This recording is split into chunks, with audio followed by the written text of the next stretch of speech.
বন্ধুরা ওয়েলকাম করছি সবাইকে। আশা করছি তোমরা সবাই ভালো আছো। তো আজকে কথা বলবো অস্ট্রেলিয়া এবং ভারতের সফর নিয়ে। তো এনটিকে ইতিমধ্যে প্রস্তুতি ম্যাচ কিন্তু 2 দিনে শুরু করে দিয়েছে। প্রথম দিন শেষে বাংলাদেশ ব্যাট করতে নেমে 253 রানে 7 উইকেট হারিয়ে ইনিংস ঘোষণা করে দেয়। তো সেখানে ওদের মাত্র 5 রানে একটা উইকেট নিয়েছে, তারপরে দিন শেষ হয়েছে। তো আগামী 22শে নভেম্বর থেকে প্রথম টেস্ট শুরু হবে বাংলাদেশ এবং ওয়েস্ট ইন্ডিজের মধ্যে। একটা পূর্ণ সিরিজ শুরু হবে, যেখানে থাকবে 3টা ওয়ানডে, 3টা টি20 এবং 2টা টেস্ট। তো আশা করি অবশ্যই ভালো খেলা হবে।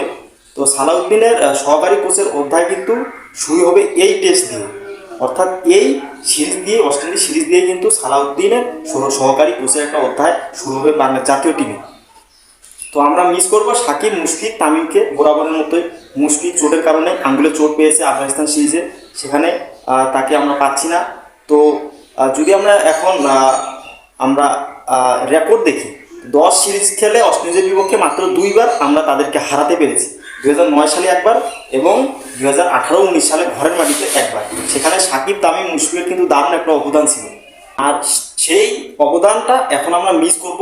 3 জনের অবদান, যেটা তামিম ইকবাল, সাকিব আল হাসান এবং মুশফিকুর রহিম, যারা কিনা আমাদের বাংলাদেশকে অনেক দিন ধরে সার্ভিস দিয়ে যাচ্ছেন এবং আমাদের বাংলাদেশকে অনেক কিছু তারা উপহার দিয়েছে। তো তাদেরকে আমরা মিস করব, এটা খুবই আমাদের জন্য দুঃখজনক। তো এখন দেখার বিষয় হচ্ছে যে তাদের ছাড়া, অর্থাৎ সিনিয়র প্লেয়ারদের ছাড়া আমরা কেমন খেলতে পারি। অবশ্যই একদিন না একদিন তাদেরকে অবসর নিতেই হবে। আমরা তাদেরকে মিস করি এবং করব। আর এখন দেখার বিষয় হচ্ছে যে তারা তাদের ছাড়া কি করতে পারে। ওয়েস্ট ইন্ডিজ সফরে তারা কি ভালো একটা সিরিজ আমাদের জন্য উপহার দিতে পারে এনটিকায়, সেটাই এখন দেখার বিষয়। আমরা চাইবো, অবশ্যই আশা রাখবো, যাতে করে তারা আমাদের একটা ভালো সিরিজ উপহার দেয়। আফগানিস্তানের সাথে যেহেতু আমরা হেরেছি, আমরা একটা সিরিজ হেরে আমরা গেছি, সেখান থেকে আমাদের একটা অবশ্যই কি বলবো, একটা খুব খারাপ একটা সময় কেটেছে আমাদের। এখন পর্যন্ত আমাদের খারাপ সময়টা কিন্তু বেরিয়ে আসতে আমরা পারিনি, একটা ধাক্কা আমাদের রয়ে গেছে।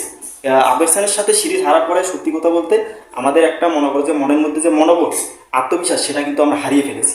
তো সেটা ফিরে পাওয়ার একমাত্র উপায় হচ্ছে ওয়েস্ট ইন্ডিজ সিরিজে ভালো পাওয়া। তো ওয়েস্ট ইন্ডিজ সিরিজের পরেই কিন্তু আমাদের চ্যাম্পিয়ন ট্রফি, সেই চ্যাম্পিয়ন ট্রফিতে আমাদের অনেক স্বপ্ন, অনেক আশা।